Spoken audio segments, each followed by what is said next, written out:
Alright everyone, Thursday the 11th of September. I hope you are all well. I hope you're ready for today's video because there's a lot to get through. Celtic back in 3 days' time, so we can just kind of end the international break there, discuss maybe what's happened with a few of the players who've been away. There was a report late last night about Daizen Maeda that we can discuss.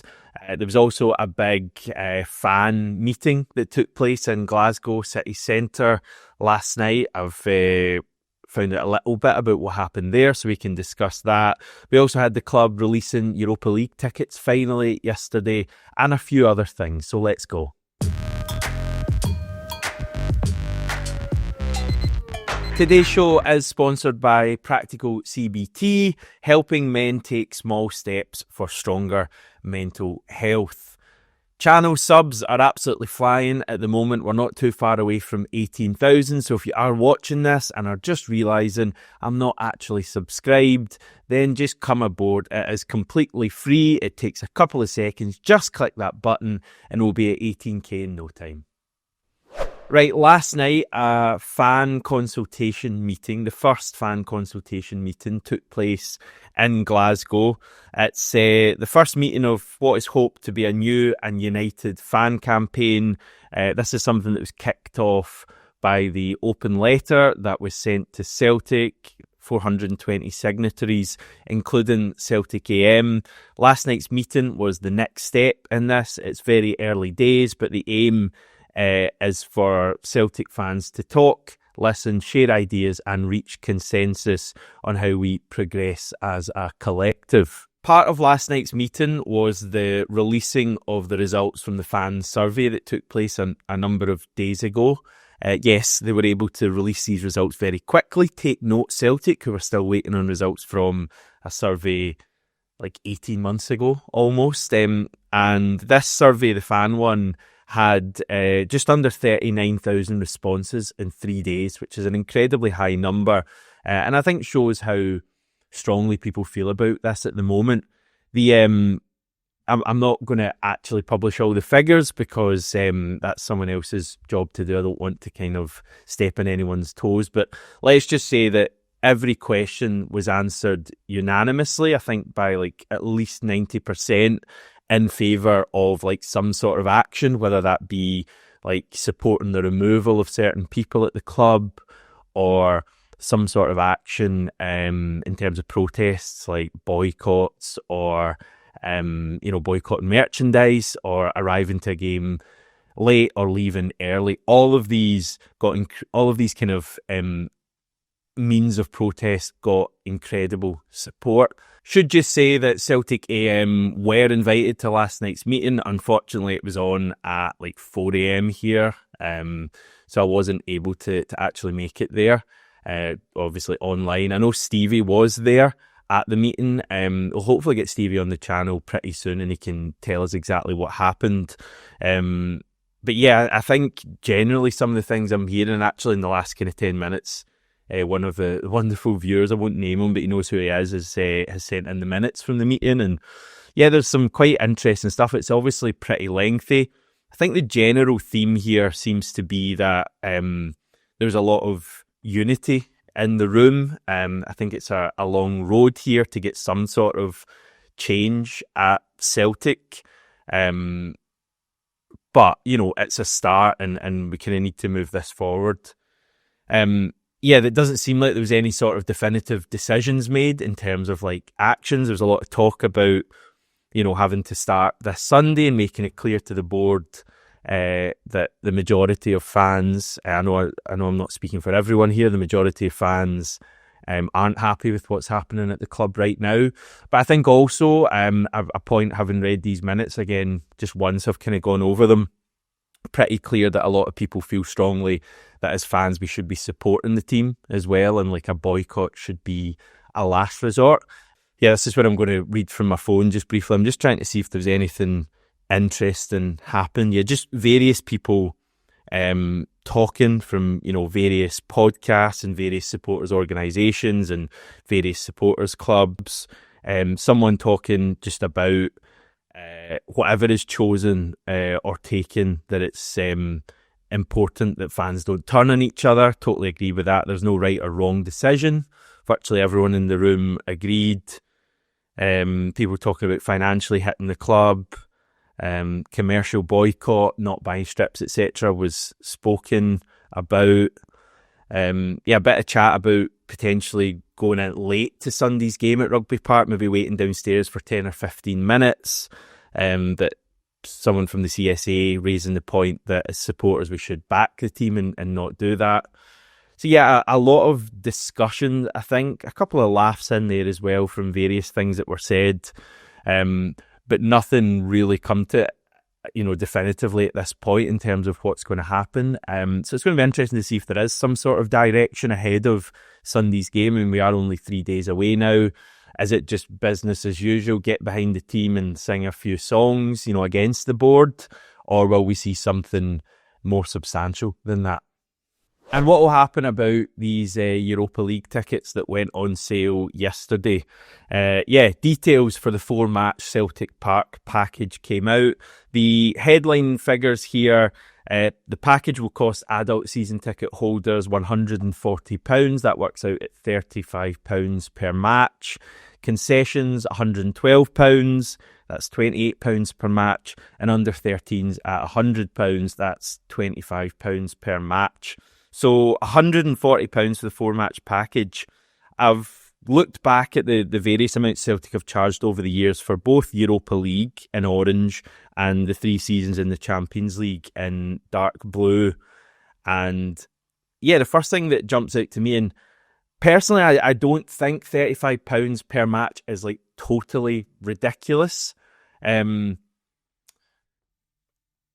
You do look at like the previous seasons we had in Europa League, the 3 there, most recently in 2021, 2022, and it was £24 per match. So I do think that is a bit of a jump from the last time we played in the Europa League. Obviously the Champions League, totally different. You can get away with charging a bit more there. So yeah, I mean, would it have been too much, given that the club are now getting an extra match, would it have been too much to freeze that £24 as a kind of thank you to the support and maybe a slight apology?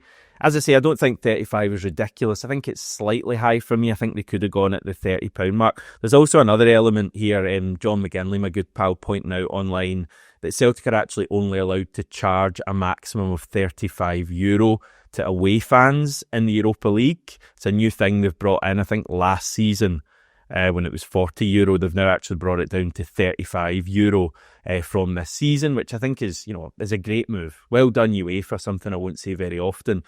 But it means that we have the strange situation where away fans will only be paying €35 or around £30 for their ticket at Celtic Park, but Celtic fans will be paying about £35. So Celtic fans will actually be paying more than away fans. So again, I do just ask why the club didn't just put it down to £30. I think that would have made more sense. But anyway, it'll be interesting to see what sales are like. I think sales will probably end up being pretty decent. We had it like in pre-season, didn't we, with the Newcastle United friendly, and there was a lot of chat about terrible crowd for that game, and it ended up being pretty healthy. Now, I know that was kind of a nice summer day, and I know Newcastle helped big time by bringing 10,000 fans, but I do think sometimes the kind of chat online about, crowds being very low isn't actually what happens when you get to the match.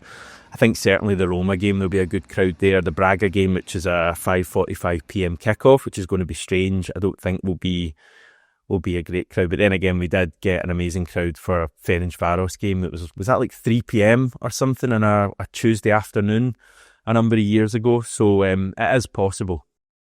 Right, a story last night from the Scottish Sun on Daizen Maeda saying that Brendan Rodgers is to hold urgent talks with Daizen to find out where his head is at, basically. Maeda did reveal while he was on Japan international duty that he wanted to leave Celtic during the summer transfer window. He was close to doing so, but that he couldn't because we weren't able to sign a replacement. So yeah, it's not a huge exclusive here. I think you would expect, given Daizen's comments and the fact he went public with that, which he probably feels he's entitled to do. I don't think it's ideal for anyone, to be honest, but not going to massively criticise Daizen. I think it's fairly obvious that Brendan Rodgers would want to chat to Daizen and just find out, how he's feeling. And also, he probably would have done it anyway, even if Daizen hadn't spoken publicly, because of the way the transfer window ended, just to find out where Daizen's at and what he can offer us. He's been pretty poor at the start of the season, given how important he was for his last season and he has been for us generally. I think it's fair to say that getting Daizen back to somewhere near his top level is right up there in terms of Brendan Rodgers' list of priorities. I think I would probably not start Daizen this weekend or maybe for a few weeks. I think I'd sit him on the bench and maybe allow him to get his hunger back. But that's not just a Daizen thing either. That would go for a number of the players in recent matches. We can't just send out the same team as we did at Ibrox and hope for some massive improvement. I just don't think that's happening. I think the only way we get out of this slump is by introducing some new players into the starting lineup and hope that they can get us going. It's quite interesting to me that probably our couple of our best performances this season have come in the games where Brendan Rodgers has really rotated the team. So the Falkirk game, I thought there was a vibrancy to our play that day that we haven't really seen from the so-called starting 11. And, the Livingston game first half, we were pretty poor, but I think in the second half, that was a pretty good performance we saw. Again, we haven't really seen that from the starting team in recent matches. So I don't know if it's just these other players having a bit of a point to prove or, just a bit more motivation maybe than some of the, as I say, the players that you generally think would be in our starting lineup.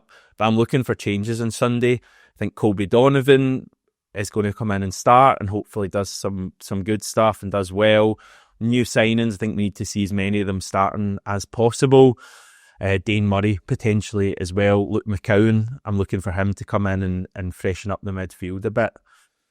Hope that happens. I really hope it happens. But in terms of Daizen, I think you've just got to get him firing again. He's playing for a move, effectively, if that's going to be January or the end of the season. He's also playing for a place in the Japan squad or team for the World Cup as well. So he should have plenty of motivation, even though he's maybe not really wanting to be at Celtic anymore. Hopefully he can just park that and do really well for us in his last season here. Because you don't want guys like Daizen and Rayo and CCV to be remembered badly if this is their final season. You want them to go out on a high, and hopefully that can be some sort of motivation. But I do have a few doubts about that. Just want to talk about our international players and do a bit of a roundup here. We had a total of 8 first-team players away with their countries. Kasper Schmeichel played both matches for Denmark. They were a 0-0 draw against Scotland, of course, and a 3-0 win over Greece. So 2 clean sheets for Kasper. He still actually hasn't conceded a goal for club or country this season. And I believe we're talking over 800 minutes now, if you include stoppage time. So 800 minutes without conceding a goal this season. And I feel like a lot of people are still being quite critical of Kasper. Now, I understand that a lot of these minutes were against Steve Clarke's Scotland, Russell Martin's Rangers and Kairat, who weren't particularly good offensively. But 8 clean sheets in a row for Kasper, so something to keep your eye on. Our other goalkeeper, Vil Sinisalo, played a match for Finland. It was their friendly loss to Norway, in which Erling Haaland scored the only goal from the penalty spot, sending Sinisalo the wrong way. We had Colby Donovan playing both matches for Scotland's under-21s. They were 2-0 losses to Czechia and Portugal. So he got some minutes and is expected to start on Sunday at Rugby Park. Liam Scales got 9 minutes on the park for the Republic of Ireland in their dire 2-1 loss to Armenia. Benji Nygren got about half an hour in each of Sweden's matches. He came on in both their 2-2 draw with Slovenia and their 2-0 loss to Kosovo. So not a great break for the Swedes. Daizen Maeda came off the bench for Japan against Mexico. He then started the 2-0 loss to the USA. So 84 minutes of action combined for him over the international break. Sebastian Tinekti got 3 minutes for Tunisia as they qualified for next year's World Cup. And Johnny Kenny was an unused sub in both of the Republic of Ireland's matches. So yeah, not too many players actually away, and even the ones away didn't feature much. But in terms of Celtic players who weren't away on international duty, the list is very long. So you've got Alistair Johnson, Anthony Ralston, Cameron Carter-Vickers, Austin Trusty, Dane Murray, Jemai Simpson-Pusey, Kieran Tierney, Marcelo Sarace, Hayato Inamura, Callum McGregor, Rio Hatate, Arnie Engels, Luke McCowan, Paulo Bernardo, James Forrest, Hyun Jun Yang, Michel Unge, Balak Wisha, Shin Yamada and Kalechi Iheanacho. And obviously there's a few injuries in there, guys who would have been playing. Kieran Tierney and Alistair Johnson are both regulars for their country when they're fit. There's some other ones in there as well.